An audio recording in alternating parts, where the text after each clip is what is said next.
David, you're so good. So one of the coolest things about animal books is if you love animals, whatever you're reading just means so much more. And so Roxy's here at school on a Saturday, and we're making some videos for the week, and so she's a little sleepy right now, but pretty soon we'll run outside, won't we? Yeah, we will. So she licks my face just like Bob licks Ivan's, which always makes me laugh when I read the book. So we are already on reading 15. Starts out on page 126 if you are following along in a book. And this first chapter is called Protector.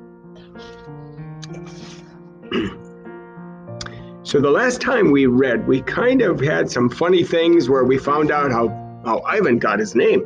And he got his name Mud because he was an artist right from the beginning. And I thought it was so cool how the gorilla families, they didn't name their baby gorillas until they saw a little bit what they were like. So his twin sister was always chasing Ivan, so she got the name Tag. And then Ivan, because he was always drawing his art through mud and sap and juice from fruit, got the name Mud because he loved to draw his art in mud. And it's so cool that he carried that artistry right into his domain at the mall. So here's the chapter called Protector, starting on 126. My family, which humans call a troop, was just like any other gorilla family. There were 10 of us. My father, the silverback, my mother, and 3 other adult females, a juvenile male called a blackback, and 2 other young gorillas. Tag and I were the babies of the group. We squabbled now and then, as families will, but my father knew how to keep us in line with a simple scowl.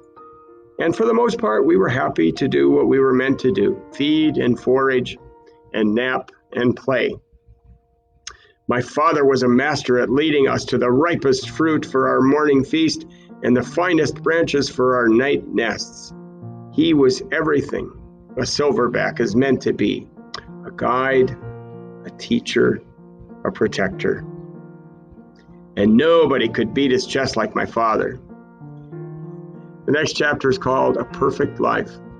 Gorilla babies and elephant babies and human babies are not so different, except that a gorilla gets to spend the day riding on his mother's back like a cowboy on a horse. It's a pretty great system from the baby's point of view.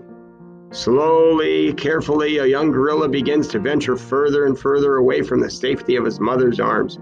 He learns the skills he will need as an adult: how to make a nest of branches, weave them tightly or they'll fall apart in the middle of the night, how to beat your chest, cup your palms to amplify the sound, and how to go vining from tree to tree. Don't let go. How to be kind, be strong, and be loyal. Growing up gorilla is just like any other kind of growing up. You make mistakes, you play, you learn, and you do it all over again. It was, for a while, a perfect life. The next chapter is called The End. One day, a still day, when the hot air hummed, the humans came. And that's the end of that chapter. Here comes the next chapter called Vine. After they captured my sister and me, they put us in a cramped, dark crate that smelled of urine and fear. Somehow I knew that in order to live, I had to let my old life die. But my sister could not get let go of our home. It held her like a vine, stretching across the miles, comforting, strangling. We were still in our crate when she looked at me without seeing, and I knew the vine had finally snapped.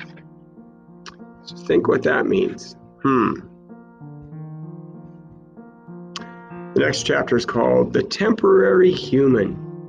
It was Mac who pried open that crate, Mac who bought me, and Mac who raised me like a human baby.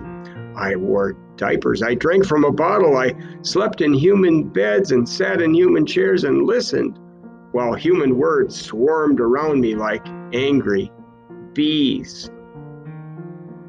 Mac had a wife back then. Helen was quick to laugh, but quick to anger too, especially when I broke something, which was often. Here's what I broke while I lived with Mac and Helen.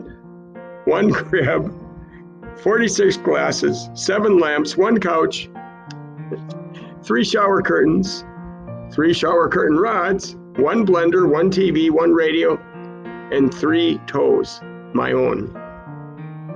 I broke the blender when I squeezed 3 tubes of toothpaste and a bottle of glue into it. I broke my toes attempting to swim from the lamp fixture on the ceiling. I broke 46 glasses. Well, it turns out there are many ways to break glasses. Every weekend, Mac and Helen took me in their convertible to a fast food restaurant where they ordered me French fries and a strawberry shake. Mac loved to see the expression on the cashier's face when he drove up and said, "Could I have some extra ketchup for the kid?" I went to baseball games and to the grocery store and to a movie theater and even to the circus. They didn't have a gorilla. I rode a little motorbike and blew out candles on my birthday cake.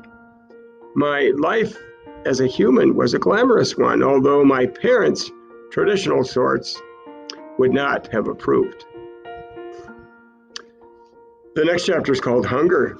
In my new life as a human, I was well tended. I ate lettuce leaves with Thousand Island dressing and caramel apples and popcorn with butter, and my belly ballooned. But hunger, like food, comes in many shapes and colors.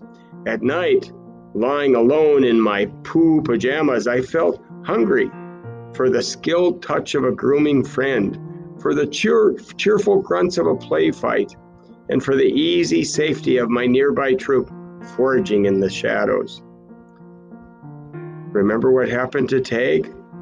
I told myself, don't think about the jungle. Still, sometimes I lay awake, wishing for the warmth of another just like me, asleep in the night nest of a tender prayer plant leaves. I liked having sips of soda poured into my mouth like a bubbling waterfall.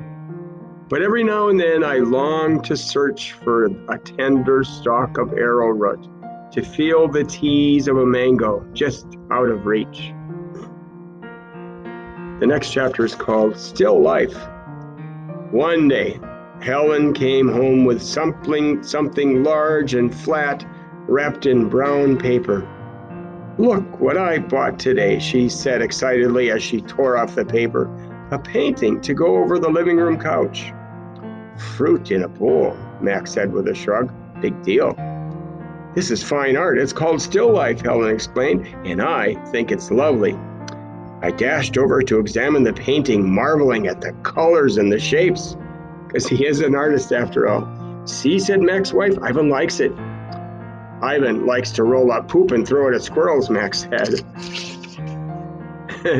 I couldn't take my eyes off the apples and the bananas and the grapes in the picture. They looked so real, so inviting, so edible. I reached out to touch a grape and Helen slapped my hand. "Bad boy, Ivan, don't touch." She jerked her thumb at Mac. "Honey, go get a hammer and a nail, would you?" While Mac and Helen were busy in the living room, I wandered into the kitchen. A cake covered in thick frosting sat on the counter. I like cake, love it in fact, but it wasn't eating I was thinking about, it was painting. The frosting peaked and dipped like waves on a tiny pond. It looked rich and gooey, dark and smooth. It looked like mud. I swooped up a handful of frosting. I scooped up another. I headed to the refrigerator door. It was perfect, an empty white waiting canvas. Frosting wasn't as easy to work with as jungle mud. It was stickier and of course more tempting to eat, but I kept at it. I scraped off every last bit of that frosting. I may have eaten a little bit of the cake too. I don't remember what I was trying to paint. A banana most likely, I suppose. I knew I was going to get in trouble, but at that moment, I didn't care. I wanted to make something, anything, the way I used to.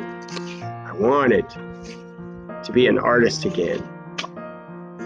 Oh, look at the next chapter. It's called Punishment. I soon learned that humans can screech even louder than monkeys. And after that, I was never allowed in the kitchen.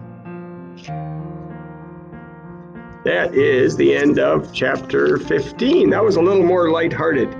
So once again, on your Google Doc, record just a quick summary of this paragraph, because what we want to do is just get used to remembering what we hear, or what we read, and then of course fill in your awesome questions, predictions, feelings, and thoughts. So we'll see you tomorrow.